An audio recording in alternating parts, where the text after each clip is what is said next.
फिलहाल तस्वीरें गांव बुडाना, तहसील नारायण, ज़िला हिसार की देख रहे हैं। और डबल मर्डर, यानी 14 दिन पहले एक मर्डर हुआ है, बिल्कुल वैसे ही दूसरा मर्डर फिर हो गया है। एक महिला को बिल्कुल बेरहमी से मारा गया, यानी उसके जो शरीर के पार्ट है वो मतलब देखा भी नहीं जा रहा था, इतने भयंकर तरीके से काटा गया है। हाथ कहीं मिला है, गर्दन कहीं, तो उसके जो हाथों में जो कड़े थे, क्योंकि वो विधवा थी पहले, उनके पति की मौत हो चुकी है। और अभी कुछ दिन यानी 14-15 दिन के बाद उनके परिवार में शादी, यानी उसकी बेटे की शादी थी, तो उसको मार दिया गया है। और गांव बुडाना की तस्वीरें हैं, यानी 3-4 दिन से जो न्याय के लिए खाप पंचायत भी इकट्ठी हो रही, जो राखी बारा खाप है, वो लगातार प्रयास कर रही है कि इस परिवार को न्याय मिले। लेकिन पुलिस प्रशासन भी लगातार जांच में जुटा है। और आज एसपी साहब से मुलाकात के बाद क्या कुछ आश्वासन मिला है, क्या कुछ एसपी साहब ने कहा कि आज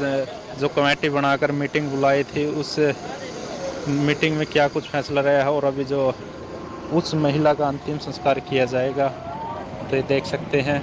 यानी कह सकते हैं भाई, क्राइम बहुत ज़्यादा बढ़ गए है, खाकी वर्दी का खौफ नहीं रहा, क्राइम बहुत ज़्यादा बढ़ते जा रहे हैं। तो इस एम्बुलेंस में जो डेड बॉडी है वो ले आई गई है। और जो गांव राम नहीं कहूँगा, राखी बारा खाप, और भी कई गांव के जो कई खाप पंचायतों से लोग इकट्ठे हुए हैं यहाँ, इनके जो दुख, ये दुख इनका नहीं, सभी का दुख है, इस दुख में शरीक हुए हैं। और जिस तरह बेरहमी से इस महिला को मारा गया, इसी तरह 14-15 दिन पहले एक व्यक्ति को भी इसी तरह काटा गया था, उसी जगह पर। स्टेडियम की अगर बात करें तो जो स्टेडियम बुडाना गांव में बनाया गया, उस स्टेडियम के पास ही खेत लगता है, खेत में ही मकान है। और मकान जो स्टेडियम के बिल्कुल बीचों बीच ये महिला जा रही थी, सब्जी लेने के लिए गई थी। जो ब्याह की जो तैयारियां चल रही थी, रंग रोगन चला हुआ था, घर में मजदूर लगे हुए थे,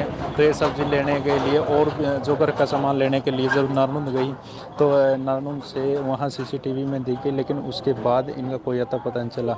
तो जो इनका हाथ है वो हाथ है कटा हुआ जो सड़क पर मिला है। और उसके बाद ही इनको आशंका हुई, इनको शक हुआ कि कहीं ना कहीं ये उन्हीं का है। ये शनिवार की बात है। और उसके बाद शनिवार को गई थी, और फिर रविवार को जो हाथ है वो मिला है। और हाथ मिलने से पूरे गांव में हड़कंप मच गया। तो जो गांव के लोग हैं वो निकल चुके, यानी ढूंढने में लग चुके थे। और उसके बाद तो फिर ये डेड बॉडी मिली है, जो बिल्कुल खाई हुई थी, चेहरा भी पहचान में नहीं आ रहा था, बिल्कुल बेरहमी से, बुरी तरह से। तो अभी जो उसका